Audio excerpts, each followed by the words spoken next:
Hello my dear students, welcome back to my new video. My dear, पिछली class में हम लोगों ने करंट रेशियो और लिक्विड रेशियो के बारे में पढ़ा था। बेसिक थ्योरी भी पढ़ी थी हम लोगों ने कि रेशियो एनालिसिस है क्या, इसका ओवरव्यू भी लिया था। और आज हम लोग उन्हीं करंट रेशियो और लिक्विड रेशियो का एक थोड़ा सा बड़ा क्वेश्चन, एडवांस क्वेश्चन हम लोग करेंगे। एडवांस क्वेश्चन तो देखो कुछ है नहीं, बहुत सिंपल रेशियोज़ हैं। बस ये है कि इससे ज़्यादा कॉम्प्लिकेटेड मुझे दिखाई दिए नहीं क्वेश्चंस, इस वजह से मैंने यही उतार दिए हैं। ठीक है जी, तो अब देख लेना। अगर आपको और क्वेश्चंस करवाने हो तो मुझे कमेंट कर देना। फिलहाल मैंने लिख रखा है ये करंट रेशियो का है और वो लिक्विड रेशियो का है। लिक्विड का मिक्स ही है, वो तो सारे मिक्स हैं इसमें करंट लिक्विड रेशियो नहीं है, बस उसमें लिक्विड रेशियो भी है। चलो ये जी, क्वेश्चन क्या कहता है? A firm has current asset of 3 lakh रुपए, it paid current liability of 60,000। My dear, सबसे ज्यादा बच्चे गलती क्या करते हैं, वो देखते हैं कि यार करंट रेशियो बनाने के लिए करंट एसेट चाहिए, करंट लायबिलिटी। वो करंट एसेट पढ़ते हैं, फिर करंट लायबिलिटी पढ़ के और बस क्वेश्चन पूरा कर देते हैं। पर माय डियर, आप ध्यान से देखें, इसमें लिखा गया इट पेड, मतलब कंपनी ने, जो फर्म है, फर्म ने क्या करा, पे कर दी करंट लायबिलिटी 60,000 की। इसका पेमेंट हुआ है, ये करंट लायबिलिटी नहीं है, इसका पेमेंट हो गया, मतलब लायबिलिटी खत्म हो चुकी है। After payment current ratio was this, payment करने के बाद का करंट रेशियो क्या है? 2:1, मतलब वो करंट लायबिलिटी दी नहीं है, आपको निकालनी है करंट लायबिलिटी देने के बाद। अभी समझाता हूं क्या है ये। डिटरमाइन करंट लायबिलिटी, ऑब्वियसली जब दे ही नहीं रखी तो हमें निकालनी है। वर्किंग कैपिटल निकालना है before and after the payment. चलिए जी, जरा मेरी बात समझें। एक होता है करंट एसेट, एक होता है करंट लायबिलिटी। लायबिलिटी क्या होती है? लायबिलिटी में समझ लो क्रेडिटर्स। मैंने किसी से उधार माल खरीदा था, मान लो 50,000 रुपए का, और वो मेरे क्या बन गए थे? क्रेडिटर्स। तो मैं कह रहा हूं कि मैं क्रेडिटर्स की पेमेंट कर रहा हूं। अगर मैं क्रेडिटर्स की पेमेंट कर रहा हूं तो माय डियर क्रेडिटर्स खत्म हो जाएंगे, क्रेडिटर्स जीरो हो जाएंगे। पर माय डियर पेमेंट काहे से करूंगा? पैसे से, या तो कैश दूंगा या फिर बैंक दूंगा, और दोनों में ही ये दोनों किसका पार्ट है? करंट एसेट का पार्ट है। तो माय डियर 50,000 से करंट एसेट भी तो रिड्यूस हो रही है कि नहीं हो रही है? उसी हिसाब से थोड़ा सा यहां पे कैलकुलेशन करनी है। जरा देखें जरा मेरे साथ। तो क्या कहा गया यहां पर? सबसे पहले हमें क्या निकालना है? पहले तो आप फॉर्मूला ही प्लॉट करो, बाकी चीज बाद में देखेंगे। करंट रेशियो का फॉर्मूला है current asset upon current liability. चलिए जी, अब करंट रेशियो का फॉर्मूला तो आपको दे दिया, करंट रेशियो भी आपको दे रखा है 2:1, मतलब 2/1। चलिए जी, करंट एसेट क्या दे रखे हैं? 3 लाख रुपए के करंट एसेट दे रखे हैं। पर माय डियर पेमेंट भी हुआ है, कितने का पेमेंट हुआ है? 60,000 का, और करंट लायबिलिटी को x मान लो। चलिए जी, अब करते हैं। तो 2x हो गया, क्रॉस मल्टीप्लिकेशन होगी और ये बैठ जाएगा 2,40,000। तो इसका मतलब x की वैल्यू कितनी आ गई? 1,20,000। और x हमने माना क्या था? करंट लायबिलिटी को। तो करंट लायबिलिटी तो आपका निकल के आ गया, करंट लायबिलिटी 1,20,000 थी। ये तो आफ्टर पेमेंट है, आफ्टर पेमेंट है। क्वेश्चन ने मांगा नहीं है करंट लायबिलिटी बिफोर पेमेंट, पर मान लो अगर मांग भी ले तो करंट लायबिलिटी बिफोर पेमेंट क्या रहेगी? बिफोर पेमेंट क्या रहेगी यार? इसमें कोई बताने वाली बात थोड़ी ना। 1,20,000 लायबिलिटी है, 60,000 की हमने ऑलरेडी पेमेंट पहले कर दी थी। इसका मतलब लायबिलिटी कितने की रही होगी? 1,80,000 की लायबिलिटी रही होगी। इसमें कोई बताने वाली बात तो है नहीं। हमसे दूसरी चीज क्या पूछी, ये तो बता दिया। वर्किंग कैपिटल बिफोर और आफ्टर के बारे में पूछा, तो पहले बिफोर के आफ्टर के बारे में बात करो, बिफोर के बारे में कर लेते हैं। लो जी, बिफोर की बात करो तो वर्किंग कैपिटल का फॉर्मूला होता है current asset minus current liability. तो भाई साहब, देने से पहले, पेमेंट करने से पहले करंट एसेट थी 3 लाख रुपए की, और पेमेंट करने से पहले जो करंट लायबिलिटी थी वो थी 1,80,000 की। तो कितनी हो गई? ये हो गया आपके 1,20,000। तो वर्किंग कैपिटल कितना आया बिफोर पेमेंट? 1,20,000। आफ्टर भी इतना ही आएगा, क्योंकि लायबिलिटी और एसेट दोनों ही तो घट रहे हैं। तो इसमें फॉर्मूला वही है, जितनी बार आप लिख रहे हो उतनी बार फॉर्मूला लिखो, याद रहेगा। तो करंट एसेट कितना है भाई साहब? पेमेंट करने के बाद कितना आया था?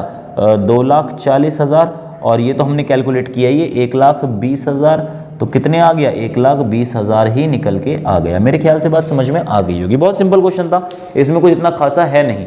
चलिए जी, अब मैं बात करता हूँ इस वाले क्वेश्चन की। इसमें भी कुछ नहीं है। Working capital of A company is 6 lakh रुपए। आपको पता है वर्किंग कैपिटल फॉर्मूला क्या होता है, current asset minus current liability, और कह रखा है कि its current ratio is 2.5:1।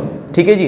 Calculate value of current liability, हमें करंट लायबिलिटी निकालनी, करंट एसेट निकालनी है, लिक्विड रेशियो निकालना है, एज्यूमिंग स्टॉक 4 लाख रुपए। ये तो हमें पता लग गया कि स्टॉक और प्रीपेड। एक चीज़, हाँ एक चीज़ और बता दूं आप लोगों को मैं, कि अगर आप लोगों को स्टॉक और प्रीपेड में कोई एक चीज़ दे रखी है तो हम प्रीपेड को जीरो मान लेंगे कि प्रीपेड हमारा इस बार क्या है, जीरो है।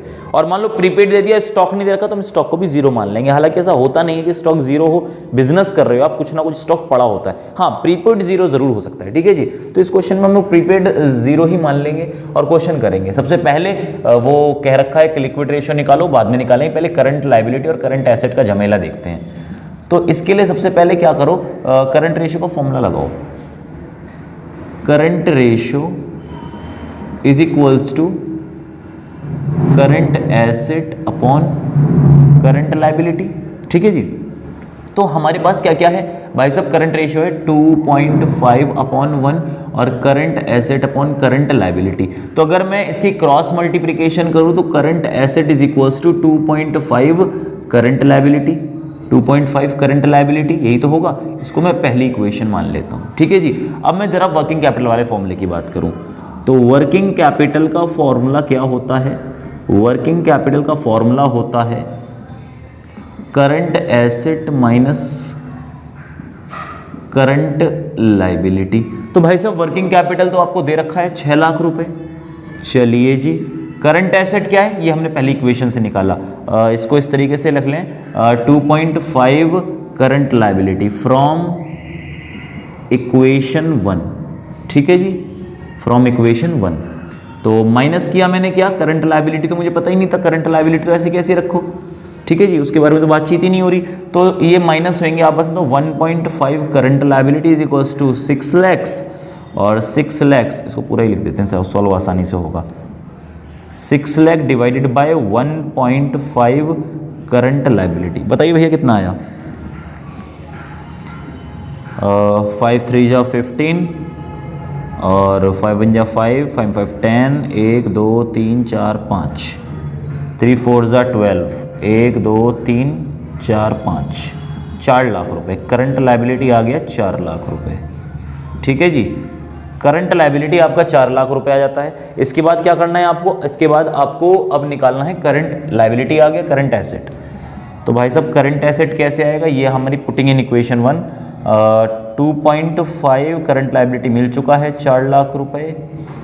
तो कितना हुआ ये, कर लो इसे भी सॉल्व, ये छोटा हो जाता है वैसे तो ये, चलो कोई नहीं। 25 4 जा 100, 10 लाख हो गया ये तो, 10 लाख। तो करंट एसेट आ गया आपका 10 लाख रुपए। ठीक है जी, करंट एसेट भी आपका 10 लाख रुपए आ गया। उसके बाद मैंने आपसे कहा क्या लिक्विड रेशियो निकालो। लो जी, लिक्विड रेशियो यहाँ नीचे निकाल लेते हैं। Liquid ratio is equals to liquid asset upon current liability.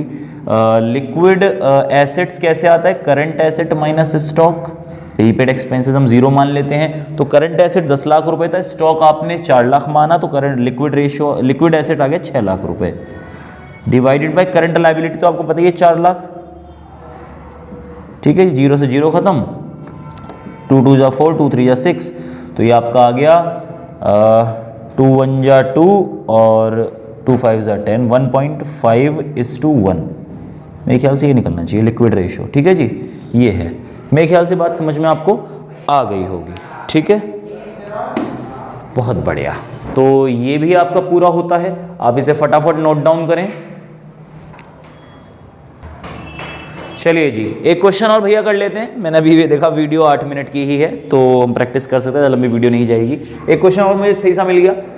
Current asset आपको दे रखी है, करंट एसेट आपको दे रखी है ऑफ कंपनी 17 लाख रुपए, करंट रेशियो 2.5, लिक्विड रेशियो 0.95। हमसे कहा क्या गया है, करंट लायबिलिटी निकालो, लिक्विड एसेट निकालो और इन्वेंट्री निकालो। तो भैया ठीक है, अगर इतनी बातें कही हैं तो हम चीज़ों को निकाल सकते हैं बड़े प्यार से। ज़रा देखें ध्यान से। सबसे पहले हम करंट एसेट वाली बात है कि current ratio is equals to current asset upon current liability. Current ratio तो आपको बिल्कुल दे रखा है 2.5 is equals to current asset है 17 लाख रुपए डिवाइडेड बाय करंट लाइबिलिटी।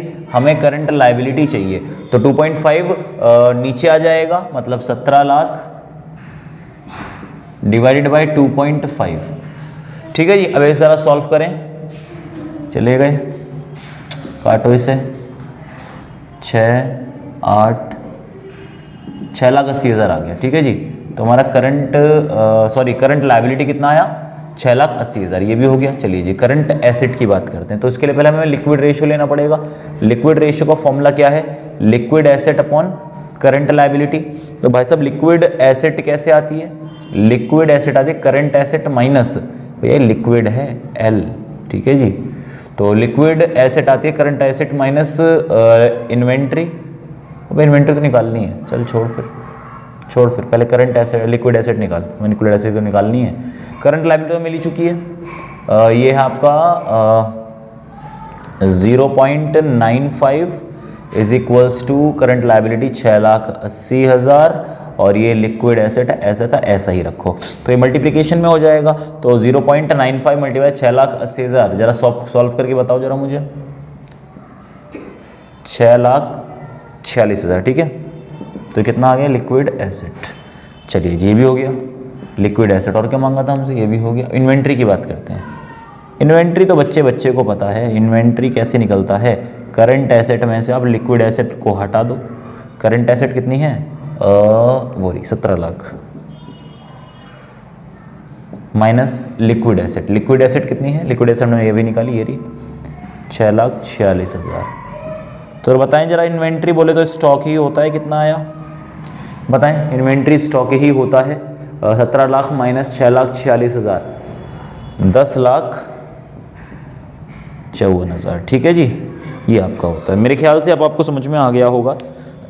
यही थोड़े से हार्ड से क्वेश्चन है, हार्ड भी क्या है, मजाक क्रिया क्वेश्चन हैं, सिंपल से हैं। ठीक है जी, तो आप इन्हें करिएगा। अगर कोई प्रॉब्लम आती है तो आप मुझसे पूछिएगा। व्हाट्सअप नंबर मेरा डिस्क्रिप्शन बॉक्स में भी दे रखा है। पिछली वीडियो अगर किसी ने ना देखी हो तो उसका लिंक भी डिस्क्रिप्शन बॉक्स में दे रखा है, आप उसे भी देख सकते हैं। वो वीडियो देखने के बाद ही ये वीडियो आपको समझ में आएगी, इसमें सिंपल क्वेश्चंस ही कराए हैं मैंने, एक्सप्लेन मैंने उसी वीडियो में किया है। ठीक है जी, तो हम अगली वीडियो में, अब देखो ये हमारे करंट रेशियो और लिक्विड रेशियो तो हो ही गया हमारा। अब अगली वीडियो में अब देखते हैं, या तो हम टर्नओवर रेशियोज करेंगे या सॉल्वेंसी रेशियोज करेंगे, देख लेंगे कोई सा भी एक कर लेंगे स्टार्ट। कोई ऐसा इशू नहीं, करना तो सारा ही है, कोई ऐसा प्रॉब्लम वाली बात नहीं है। थोड़ा ध्यान रखिएगा, करंट रेशियो और लिक्विड रेशियो ये इंपॉर्टेंट है, जितने भी टर्नओवर रेशियोज हैं वो इंपॉर्टेंट है। डेब्ट to equity ratio, total asset turnover ratio, ये सब इंपॉर्टेंट है। ठीक है ना, प्रॉफिटेबिलिटी रेशियो में भी कुछ रेशियोज इंपॉर्टेंट होते हैं, करने देखो सारे इंपॉर्टेंट के चक्कर में मत पड़ना, सारे ही इंपॉर्टेंट हैं। ठीक है जी, कहीं इस चक्कर में रहोगे भैया ने कहा था कि यार ये वाले इंपॉर्टेंट है, ये वाले इंपॉर्टेंट नहीं, तो आप छोड़ दो। 3 नंबर का क्वेश्चन आना है, 5 नंबर पूरा चैप्टर है, तो काहे के चक्कर में लग रहे हो। 3 नंबर में कुछ था, इसमें प्रैक्टिस करो। मेरी प्रैक्टिस छूट रही है, इसमें थोड़ी सी दिक्कत है, ऊपर से कैलकुलेशन में थोड़ी सी दिक्कत हो जाती है। लेकिन आप लोग तो स्टूडेंट्स हो यार, मैंने अपने समय में मेहनत की है, अब आप लोग मेहनत करो, आपकी बारी है। मैं तो चीज़ों को एक्सप्लेन कर रहा हूँ। हमेशा ध्यान रखना, टीचर कभी भी आपको 100% नहीं पहुंचा सकता, 100% आपको खुद जाना होगा। टीचर का काम होता है आपको ट्रैक पर खड़ा कर देना, रनिंग तो आपको खुद करनी है। अब जो ज़्यादा अच्छा दौड़ेगा, जो ज़्यादा अच्छी प्रैक्टिस करेगा वो आगे निकल जाएगा, और जो कम प्रैक्टिस करेगा वो पीछे रह जाएगा। तो भैया इसी के साथ जुड़े रहें और प्रैक्टिस करते रहें। ठीक है जी, अगर वीडियो पसंद आया हो तो लाइक, कमेंट, शेयर, सब्सक्राइब कर दें। मिलते हैं नेक्स्ट वीडियो में। Thank you very much, have a nice day.